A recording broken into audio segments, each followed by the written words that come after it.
Hi hello, ഞാൻ ഇന്നിവിടെ ഒരു തക്കാളി മോരുകറിയാണ് ഉണ്ടാക്കുന്നത്. അതിനായി ചട്ടി അടുപ്പത്ത് വെച്ച് ചൂടായ ശേഷം അതിലേക്ക് 1 ടേബിൾ സ്പൂൺ വെളിച്ചെണ്ണ ഒഴിച്ചു കൊടുക്കാം. ഇപ്പോൾ വെളിച്ചെണ്ണ ഇവിടെ ചൂടായിട്ടുണ്ട്. ഇനി അതിലേക്ക് കടുക് ഇട്ട് കൊടുക്കാം. 1 ടേബിൾ സ്പൂൺ കടുക് ഇട്ട് കൊടുത്തിട്ടുണ്ട്. ഇനി അതിലേക്ക് 1 ടേബിൾ സ്പൂൺ ഉലുവ ചേർത്ത് കൊടുത്തിട്ടുണ്ട്.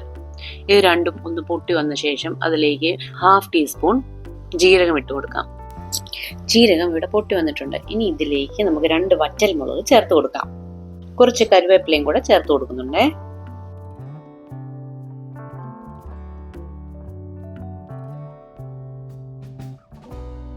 ഇനി ഇതിലേക്ക് 2 പച്ചമുളക് കീറിയതിട്ട് കൊടുക്കാം. ഇഞ്ചി ഒരു 1/2 ടീസ്പൂൺ ചെറുതായി അരിഞ്ഞത്.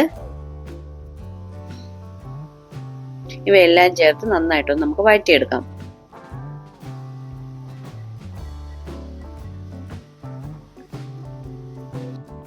ഇതിപ്പോ നന്നായിട്ട് വഴന്നു വന്നിട്ടുണ്ട്. ഇനി നമുക്കിതിലേക്ക് ഒരു മീഡിയം സൈസ് സവോള ചേർത്ത് കൊടുക്കാം. ഇനി ആവശ്യത്തിന് ഉപ്പ് ചേർത്ത് നമുക്ക് സവാള നന്നായിട്ട് വഴറ്റിയെടുക്കാം. ഇപ്പൊ സവാള ഇവിടെ വഴന്നു വന്നിട്ടുണ്ട്. ഇനി അതിലേക്ക് നമുക്ക് ഒരു വലിയ തക്കാളി ചേർത്ത് കൊടുക്കാം. തക്കാളിയും കൂടെ ചേർത്ത് നന്നായിട്ട് നമുക്കൊന്ന് വഴറ്റിയെടുക്കാം. തക്കാളി സോഫ്റ്റ് ആവുന്നത് വരെ കുക്ക് ചെയ്തെടുക്കണം. അതുകൊണ്ട് തന്നെ നമുക്കൊന്ന് മൂടി വെച്ച് കുക്ക് ചെയ്തെടുക്കാം. ഇടയ്ക്ക് നമുക്ക് നന്നായിട്ടൊന്ന് ഇളക്കി കൊടുക്കാം. വീണ്ടും മൂടി വെച്ച് വേവിച്ചെടുക്കാം.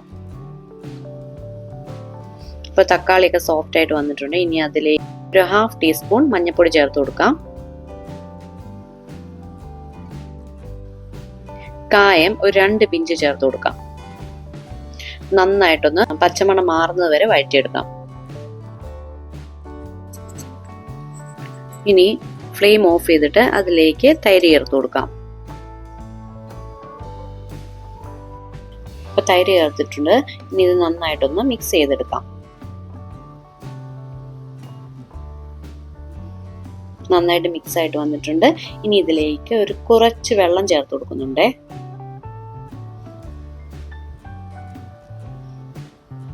ഇനി നന്നായിട്ട് മിക്സ് ചെയ്ത് ഒരു 2 മിനിറ്റ് ലോ ഫ്ലെയിമിൽ കുക്ക് ചെയ്തെടുക്കാം.